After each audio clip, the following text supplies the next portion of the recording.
Ja, warum denn mal nicht auch mit dem Sickrig und kleinen Balls an der 8 Tuber schön testen. Was geht hier rein? Was machen Wildkarpfen? Was macht der Büffelfisch oder sogar der Schuppenkarpfen an der 8 Tuber auf Sickrig?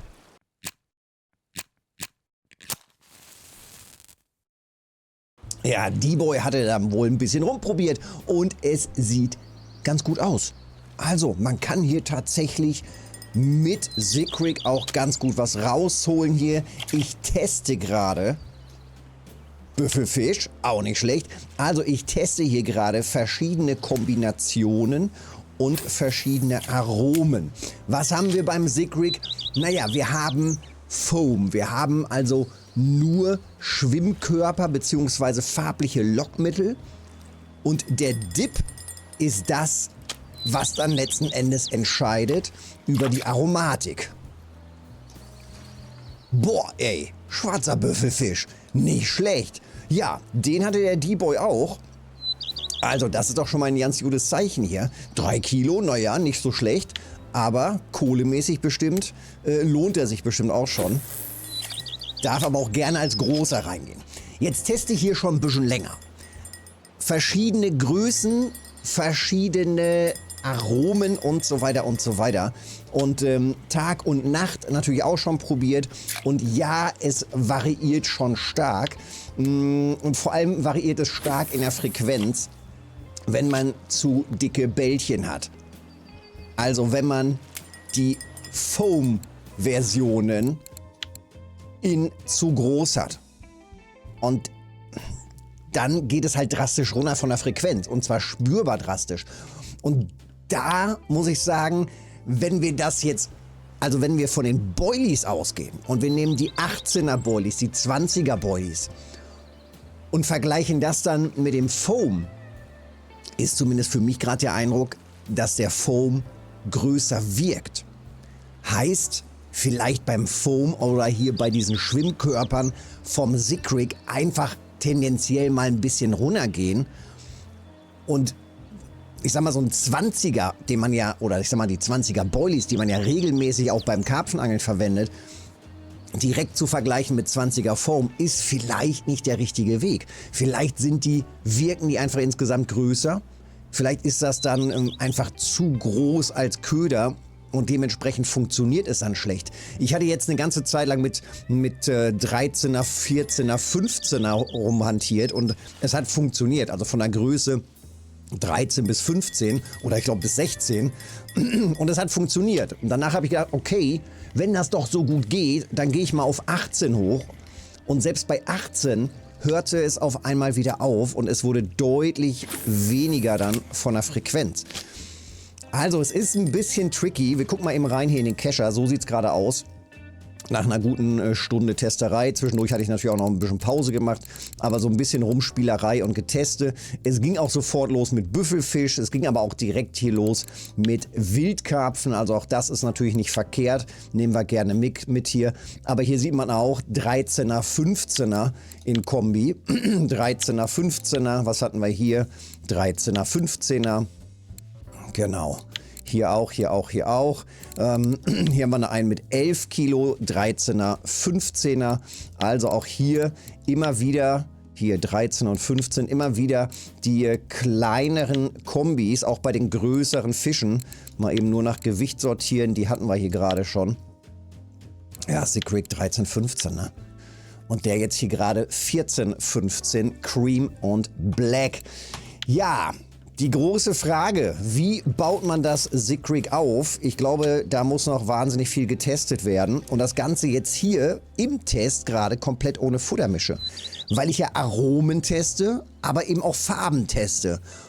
Und theoretisch müsste ich ja erstmal 3-4 Tage hier stehen mit unterschiedlichen Wetterbedingungen, mit immer der gleichen Aromatik und dann einfach die verschiedenen Farben durchgehen, was passend zur Aromatik ist. Dann die nächste Stufe vielleicht, also bis das durch ist, steht man ja schon Tage hier, wenn man sagt, okay, man nimmt immer die gleiche Farbe.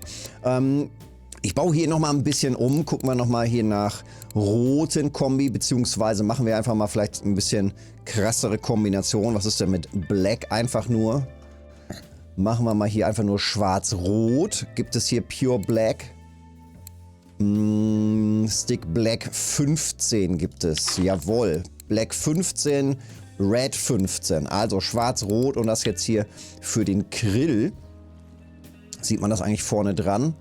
Naja, so ganz leicht sieht man das. Also wir haben den Dip, wir haben die Schwimmkörper und das war's. Locker ausgeworfen. Ich habe hier nur 10 Meter Clip drin. Klassische Stelle für Büffelfisch, die seit Tagen auch wieder schon ganz gut liefert. Es gibt ja an für sich nur 1, 2, 3, 4 wichtig relevante Stellen für den Büffelfisch. Immer hier vorne bei den Seerosen, hier ungefähr in der Area, dann hier in dem Bereich und hier. Das sind so diese wichtigen Spots für Büffelfisch. Wenn du noch einen weiteren kennst, gerne mal in die Kommentare reinschreiben. Aber ich glaube, das sind so die wichtigsten Spots für Büffelfisch. Und ich habe auch random oder sowas bisher noch nie irgendwo anders einen Büffelfisch gefangen, außer wie echt in dieser Area, ne? Crazy auch ein bisschen. So, gucken wir mal rein hier in das zweite Setup. Überall übrigens Monoschnur in Verwendung. Gucken wir uns gleich nochmal im Detail an. Hier ist gerade Cream und Black auf schwarzen Kaviar. Eigentlich wollte ich noch was anderes. Ich hatte vorher auch White, Black and White einfach mit maximaler Kontrast. Aber ich hatte vor den weißen Foam nicht mehr so viele. Hatte ich vergessen nachzukaufen. Und deswegen hatte ich einfach mal noch was anderes probiert. Und geht auch. Ist ja jetzt gerade der schwarze Büffelfisch draufgegangen. Und hier die Kombination Black Green, Black Green. 2 verschiedene Formen, aber schwarz-grün. Und da habe ich jetzt gerade erst relativ frisch rausgeworfen Muschel. Ich hatte da vorher was Grünes an Aromatik, Grassamen und sowas alles mit drauf. Oder Grasaromatik. War alles nicht so ganz ideal. Und jetzt mit Muschel, also diese Fishing-Aromen, da ging zumindest wieder ein bisschen was rein. Tja, ist das jetzt schon alles so durch? Nee, ich glaube, das ist immer noch alles nicht so wirklich durch. Und es ist immer noch ein großes Mysterium hier mit dem Zikrig. Was man aber tatsächlich sagen kann, also man kann es einfach auch mal testen und vor allem auch da testen, wo wir eben nicht diese Wetterbedingungen haben oder diese Wasserwechsel haben, beziehungsweise einfach mal testen, auch ohne diese Wetterwechsel oder diese Wassertemperaturswechsel. Und ich werde das auch noch ein bisschen weiter testen, speziell auch mit den ganz kleinen Ködern. Denn es gibt ja beim Zikrig, kann man das jetzt hier irgendwie mal raussuchen, Zik, können wir raussuchen, jawohl. Es gibt ja auch so ganz kleine Kandidaten, hier so Achtergröße, hier wieder Achter.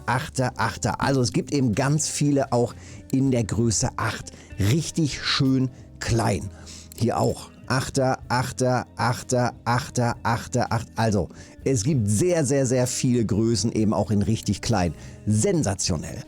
Aber das bedeutet auch, dass man damit mit Sicherheit sehr vieles, also noch viel, viel, viel mehr anstellen kann. Solche kleinen Köder, solche kleinen Kügelchen, das muss doch ideal sein für ganz viele Montagen oder ganz viele Zielfische auch noch. Also da ist bestimmt noch richtig, richtig viel Luft nach oben. Ob das vielleicht sowas in Richtung Güsterangeln ist. Also wo man ja auch jetzt schon mit kleinen Boilies zum Beispiel reingeht. Also es gibt mit Sicherheit noch einiges, was man da testen kann. Die Auswahl der Größen finde ich sensationell. Also 8, 14, 18, 24 und dann gibt es hier noch verschiedene andere, ne, mit 13, 18 und hier unten noch so ein bisschen andere Zwischengrößen. Das ist schon mal richtig nice. Es gibt so ein paar Farben, da muss ich sagen, das ist dann auf einmal ein bisschen wenig. Es gibt dann irgendwie 3 Varianten Rot und das ist dann das einzige, was es in Red dann auf einmal gibt. Da haben wir es, Naturköder Red, das sind 3 Versionen Red. Sieht ein bisschen wenig aus, also dafür, dass es eben auch so viel theoretisch rote Aromen gibt. Aber ich gehe mal davon aus, dass sämtliche Köder, die jetzt im Game drinne sind, auch komplett verteilt sind auf, also vorliebenmäßig komplett verteilt sind auf sämtliche Fische im Game. Also werden alle Fische im Game verschiedene Vorlieben auch bei diesen Foam haben. Und wenn es halt nur 3 rote gibt, naja, dann müssen es eben die anderen Farben rausreißen und die Fische werden mit Sicherheit auch auf die anderen Farben gehen. Da muss man halt einfach testen. Ne? Dann ist es vielleicht eher Roséfarben oder, was man dann mit reinnimmt oder Orange und so weiter. Also da einfach rumprobieren. Ich teste jetzt hier noch ein bisschen weiter und probiere noch mal ein bisschen weiter aus mit den verschiedenen Größen auf jeden Fall. Im Moment muss ich sagen 13, 14 bin ich ganz zufrieden. Ich suche natürlich im Idealfall hier auch den schwarzen Büffelfisch. Wäre natürlich der absolute Hammer, wenn der irgendwann noch größer reingeht. Also ich werde jetzt auf diese Kombination hier, da werde ich weiter drauf aufbauen. Und was natürlich wichtig ist, mit den Foam-Informationen kommen wir gerade noch gar nicht weit genug, denn die wichtige Information, und das ist eigentlich auch noch eine Baustelle für RF4, denn diese Information sieht man einfach nicht. Es ist der Dip. Und das ist natürlich schade. Ohne die Information des Dips ist natürlich die Kombination des Foams, naja, netter Hinweis, aber mit Sicherheit noch lange nicht wirklich zielführend.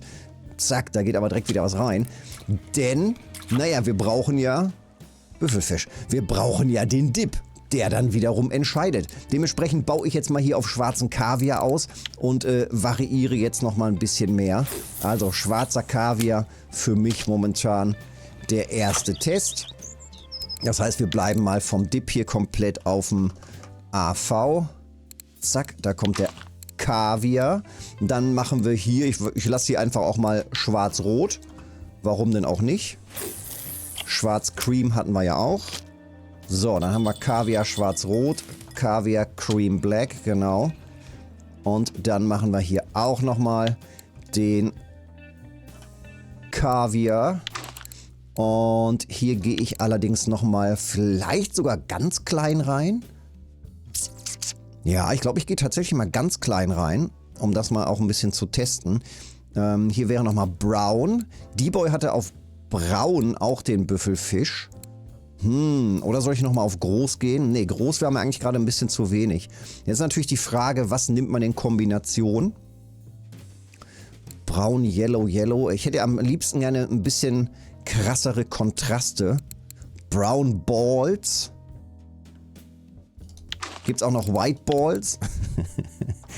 Alter Falter. Ja, zweimal die kleinen Balls auf Kaviar. Und dann raus damit. Zack.